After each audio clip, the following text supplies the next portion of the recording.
Sri Kuberan TV அனைத்து நேயர்களுக்கும் திண்டுக்கல் ஹரிஹரன் சர்மாவின் பணிவான வணக்கம்.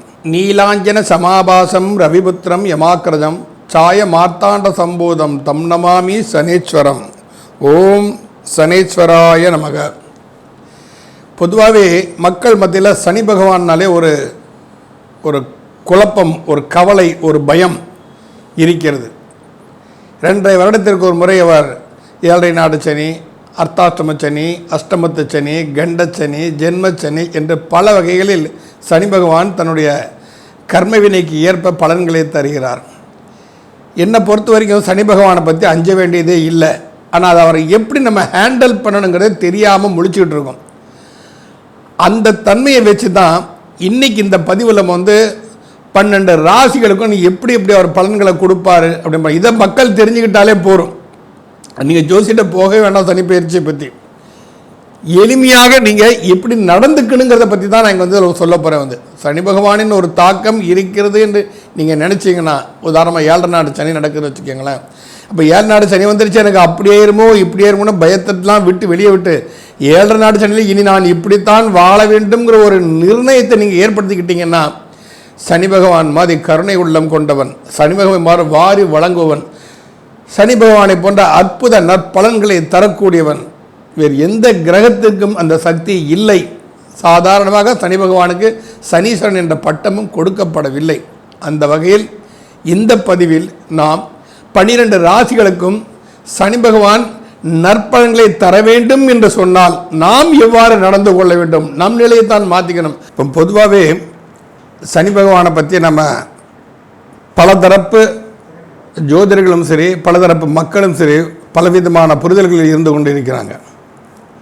இதில் இப்போ சனி பகவான் தற்போது மீனராசியில் சஞ்சரிச்சிட்டு இருக்கிறாரு. இது மேஷத்திற்கு விரயச்சனி, ரிஷபத்திற்கு லாபச்சனி, மிதுனத்திற்கு கர்மச்சனி, கடகத்திற்கு பாக்கியச்சனி, சிம்மத்திற்கு அஷ்டமத்து சனி, கன்னிக்கு மாரகச்சனி, துலாத்துக்கு ஷஷ்டக சனி, விருச்சிகத்துக்கு பூர்வ புண்ணிய பஞ்சமஸ்தான சனி, தனுசுக்கு அர்த்தாஷ்டம சனி, மகரத்திற்கு முயற்சி சனி, கும்பத்திற்கும் மாரக சனி. இந்த தன்மையில் தான் இது ஒரு பொதுவான ஒரு அடிப்படை விதிகள் தான். இந்த அடிப்படை விதிகளில் சனி பகவானை பற்றி சொல்ல வேண்டாம்னா அவரோட ஒரே சிம்பிள் கான்செப்ட். ஏன்னா சனி பகவானுக்கு நீதிமான், தர்மவான்னு பேருண்டு. அப்போ என்ன, தர்ம நீதி தவறாமல் ஒருவன் நடந்து கொண்டால் சனி பகவானை பற்றி நாம் அஞ்ச வேண்டிய அவசியமே இல்லை. ஏன்னா பல பேருக்கு நம்ம பார்த்துருக்கோம், 7 நாடு சனி தான் கல்யாணமே நடக்குது. அப்போ 7 நாடு சனி கல்யாணம் நடக்குது. இப்போ நிறைய பேர் பார்த்துருக்க என்ன இன்னைக்கு சனிக்கிழமை குழந்தை பிறந்திருக்கிறான்னு, என்ன உண்மையிலே அவன் கர்மத்தை தீர்க்க பிறந்திருக்கிறான்னு தான் அர்த்தம். அதை எடுத்துக்கணும். நாம் நடந்து கொள்ளும் வினைதான் நமக்கு வருகிறது. இப்போ நாம் கோதுமையை விதைச்சிட்டு நெல் விளையலைன்னா கண்டிப்பாக நெல் விளையாது, கோதுமை தான் விளையும். அது மாதிரி நாம் தவறு செஞ்சால் அந்த தவறுக்கு உண்டான தண்டனை நமக்கு கண்டிப்பாக உண்டு. அதை தருபவன் சனி பகவான் தன்னுடைய ஜென்மச்சனி, அஷ்டமச்சனி, அர்த்தாஷ்டமச்சனி, கண்டச்சனி, மாரகச்சனி, 7 நாடு சனி, சனி திசை, இது எல்லாமே நம்ம சொல்லலாம். இப்போ 19 வருஷம் சனி திசை நடக்கிற இந்த 19 வருஷம் பாதிக்கப்படுவானான்னு கேட்டால் கண்டிப்பாக பாதிக்கப்பட மாட்டான். இதிலிருந்து நாம் எவ்வாறு வெளிப்படுவது, நம்மை நாம் எவ்வாறு காத்து கொள்வது, இதற்கு என்ன ரெமெடி? ஏன்னா தப்புனா தண்டனை ஒன்று தான் தீர்வுன்னு அந்த உலகமே இயங்காது. தப்புக்கு தண்டனை ஒன்று தான் தீர்வுன்னு நினைக்கக்கூடாது. மன்னிப்பும் உண்டு.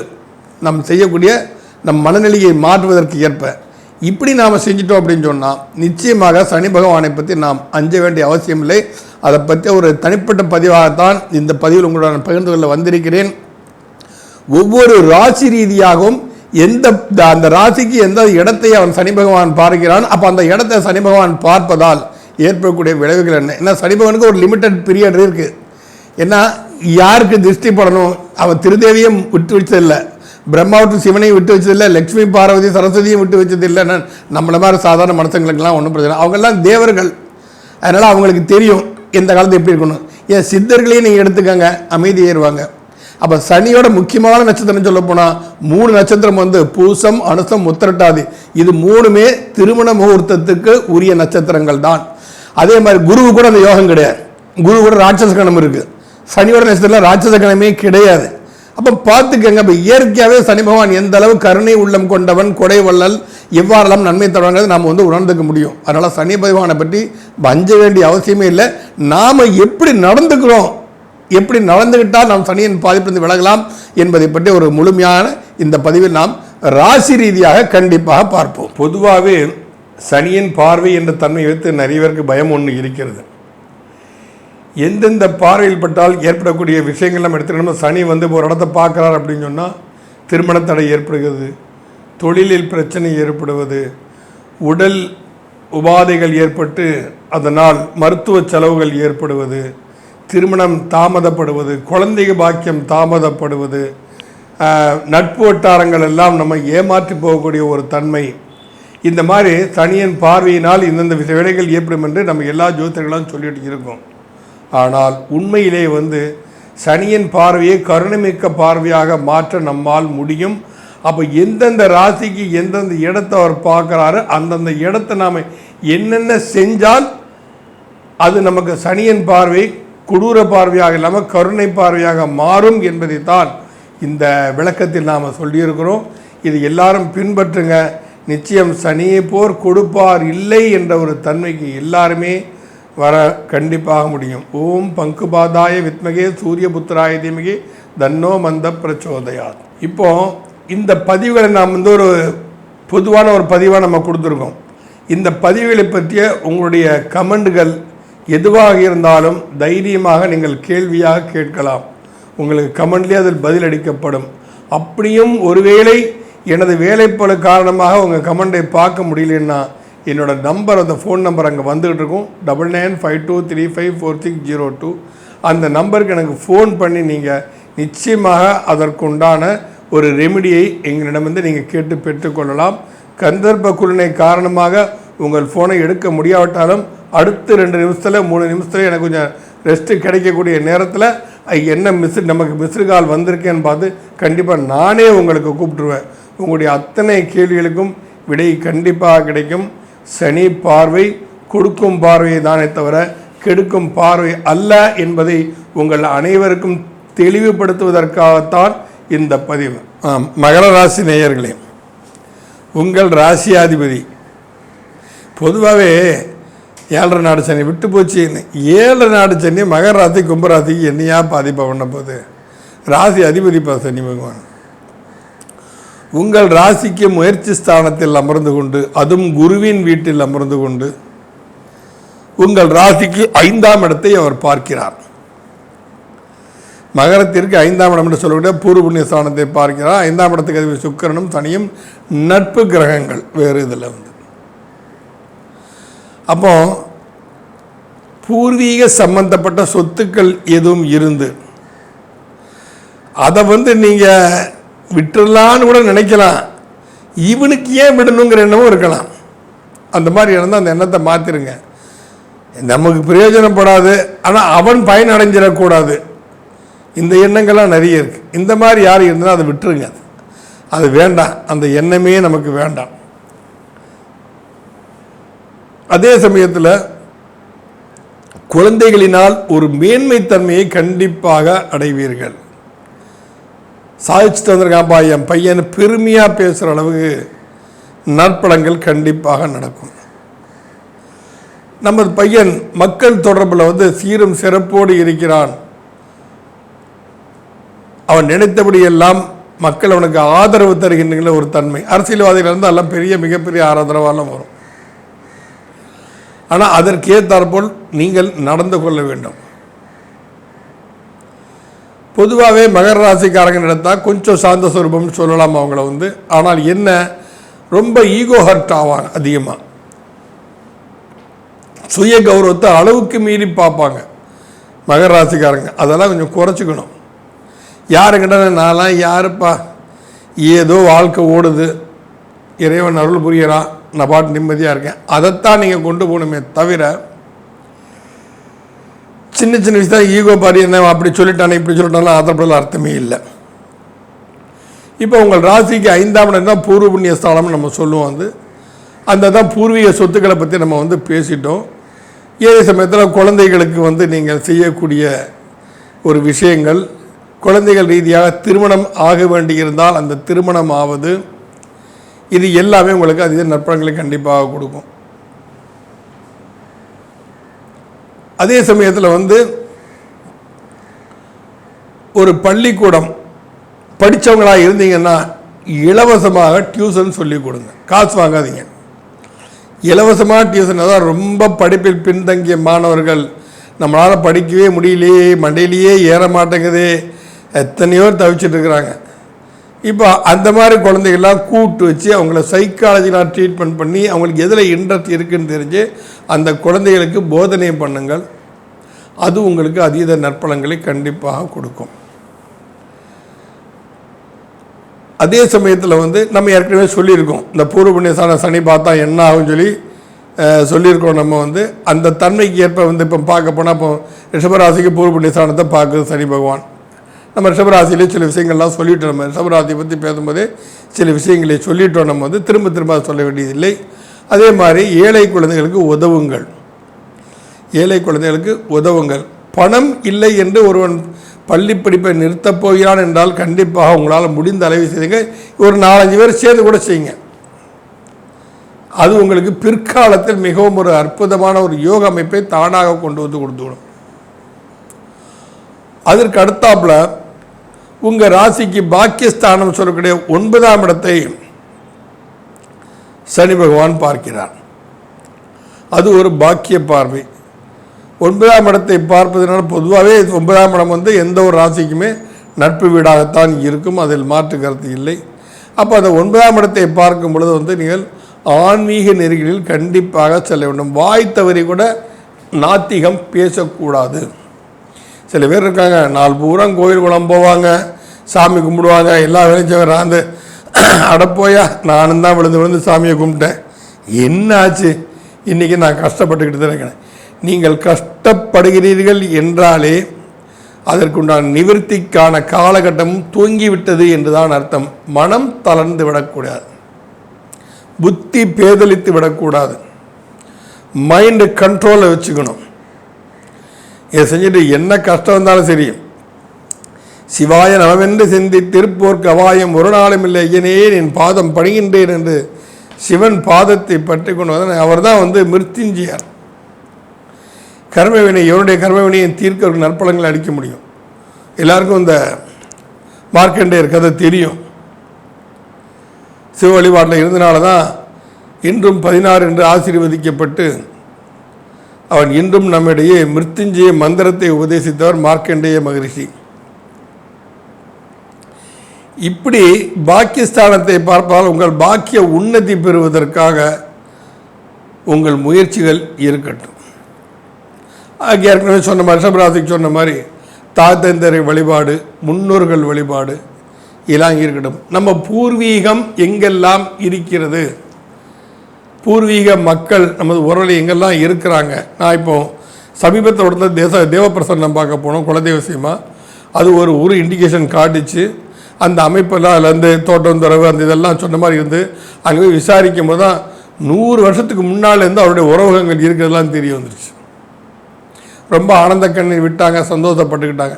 இந்த மாதிரி பூர்வீகத்தில் நமது உறவுகள் எங்கெல்லாம் இருக்கிறன்னு தேடி பிடித்து அவரிடம் அன்பாக விசாரணை செஞ்சாலே போகிறோம். எப்படியா இருக்கீங்க, எங்கேயோ வேலை செஞ்சு எங்கேயோ எங்கள் அப்பா மாறி போயிட்டார், எல்லா உறவும் விட்டு போச்சியா, உங்களெல்லாம் நினச்சி பார்ப்போம் பூர்வீகத்தை ஆக்கலாம் எப்படின்னு சொல்லிட்டு அவரோட அனுசரணையாக அன்போடு பழகினார். இது சனி பகவானுக்கு மிகவும் பிடித்தமான ஒரு விஷயங்களில் ஒன்று. ஆக பூர்வீக விஷயப்பட்ட விஷயங்களில், பூர்வீக சொத்து சம்பந்தப்பட்ட விஷயங்களில் இதில் எல்லாத்தையுமே நீங்கள் தர்மநெறியோடு நடந்துக்கிட்டீங்க அப்படின்னு சொன்னால் மகர ராசிக்கு இது ஒரு அற்புதமான காலகட்டம். எடுக்கக்கூடிய முயற்சிகளில் சனி பகவான் இருந்து வெற்றியை தரக்கூடியவன். 3ல் சனி இருக்கான், நாம் வெற்றியை தரக்கூடியவன். ஏன்னா முயற்சி ஸ்தானம் இல்லையா 3. அப்போ நீதி நேர்மை தவறாமல் நீங்கள் எடுக்கும் ஒவ்வொரு முடிவிலும் அதன் வெற்றிக்காண்டான தன்மையை உருவாக்கி கொடுக்கக்கூடியவன் சனி பகவான். சனிக்கிழமை தோறும் சனி வழிபாடு பண்ணுங்கள். சனி நீராடு என்று சொல்வார்கள்.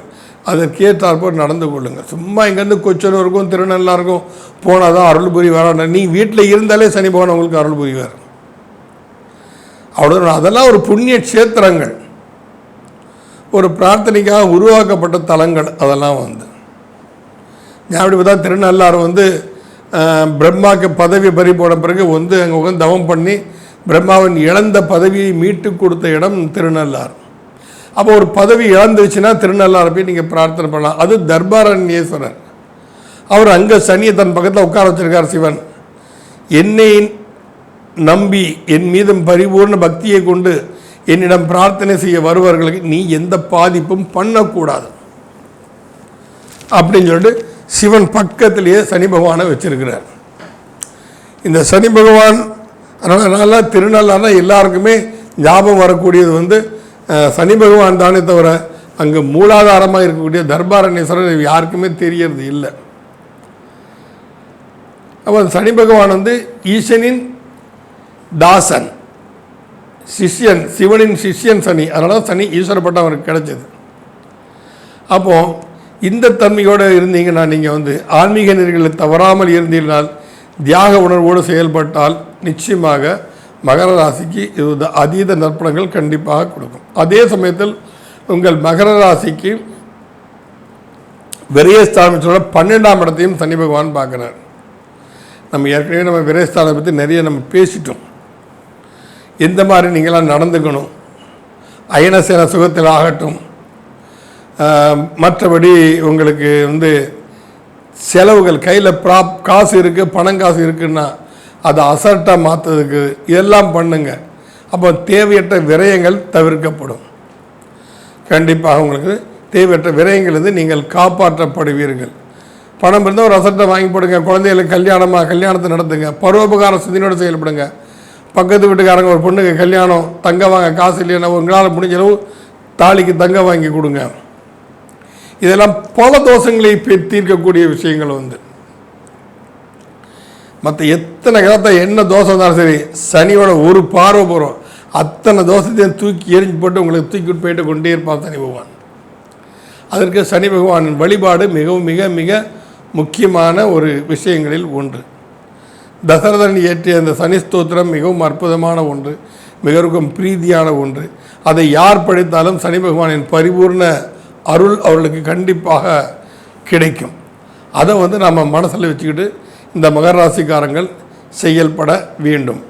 விரயஸ்தானம் இப்போ 3ஆம் உங்கள் ராசிக்கு 5ஆம் இடத்தை பார்ப்பது பூர்வ புண்ணிய தோஷத்தை விலக்கி நற்பலன்களை அளிக்க வல்லது. பாக்கியஸ்தானத்தை பார்ப்பது பாக்கிய உன்னதி ஏற்படும். பெற்றோர்களை மதித்து பழகுங்கள்.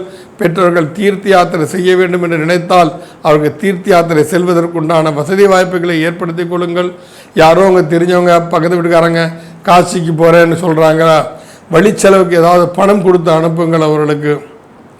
இவை எல்லாமே சனி பகவானின் பரிபூர்ண அருளுக்கு பாத்திரமான ஒரு வேலைகள் தான். அப்போ அந்த சனி பகவான் உங்கள் விரயஸ்தானத்தையும் பார்க்கும்போது விரயம் என்று சொல்லக்கூடிய விஷயங்களில் அயனசேன சுகஸ்தானத்தில் தேவையற்ற விஷயங்களை பார்த்து கொண்டு இரவு நேரம் கண் விழித்து பார்த்து கொண்டிருந்தால் கண்ணு தான் கெட்டுப்போம். அதாவது பார்வை தோஷம் அப்படின்னு ஒன்று இருக்குது. அந்த பார்வை தோஷத்தை பொறுத்த வரைக்கும் என்ன அப்படின்னு சொன்னால், நல்ல விஷயத்தை நீங்கள் பார்த்து கொண்டு இருந்தால் அது கண்ணுக்கு ஒளியும் தேஜஸையும் கொடுக்கும். தவறான விஷயங்களை நீங்கள் பார்த்து கொண்டிருந்தால் கண் கெடுவதற்கும் அது சாத்தியக்கூறுகள் நிறைய இருக்கின்றன. ஆமாம், இது அனைத்துமே சனி பகவான் ஒரு சைட், ஒரு பார்வை, அவர் பார்வையிலேயே சனி பகவான் அனைத்தையும் செய்வார். ஆனால் சனியின் பார்வை பெற்றிருக்கும் கூடிய காலகட்டங்களில் நாம் நமது உள்ளுணர்வை மறந்துவிடக்கூடாது, உண்மையை மறந்துவிடக்கூடாது, நேர்மையை தவறவிடக்கூடாது, பரோபகார சிந்தனையோடு நடந்து கொள்ள வேண்டும். நமக்கு கீழ் படிந்துள்ளவர்களிடமும் நம்ம அன்பாக மரியாதையாக பேச வேண்டும். இத்தனை நற்பலன்களோடு நீங்கள் செயல்பட்டீங்க அப்படின்னு சொன்னால் இந்த மகர ராசிக்கு உண்டான இந்த காலகட்டங்கள் ஒரு அற்புதமான காலகட்டம் சொல்லலாம். ஏன்னா ஒரு ராசியாதிபதியே சனி பகவான் தான். உங்கள் ராசியாதிபதியே சனி பகவான் தான். அப்பொழுது உங்கள் ராசிக்கு அதிபதிகளை உங்கள் அந்த பிறந்த ஜாதகர்களை எவ்வாறு இவர்கள் நடந்து கொண்டால் இவர்களுக்கு எது போன்ற நன்மைகளை செய்யலாம் அப்படிங்கிறதுலேயும் வந்து ஆல்ரெடி வந்து சனி பகவான் வந்து பிளான் பண்ணி டிசைட் பண்ணி பெர்ஃபெக்டாக ஃபிட் பண்ணி வச்சிருக்கிறாரு. நம்மளுடைய இயக்கங்கள் தான் நம்மளை வந்து மிகவும் ஒரு கீழ்நோக்கி நிலைக்கு நமக்கு கொண்டு செல்கிறது. ஆக அந்த வகையில் பார்க்கும் பொழுது மகர ராசிக்கும் இந்த சனிப்பெயர்ச்சி வந்து ஒரு அற்புதமான நற்பலன்களை தரக்கூடிய ஒரு காலகட்டம் தான். நன்றி. மீண்டும் அடுத்த பதிவில் பார்க்கலாம். ஸ்ரீ குபேரன் டிவியை பார்த்தமைக்கு நன்றிகள். மேலும் இது போன்ற தகவல்களை தெரிந்து கொள்ள ஸ்ரீ குபேரன் டிவியை சப்ஸ்கிரைப் செய்யுங்கள். மறக்காமல் பெல் ஐக்கானை கிளிக் செய்யுங்கள்.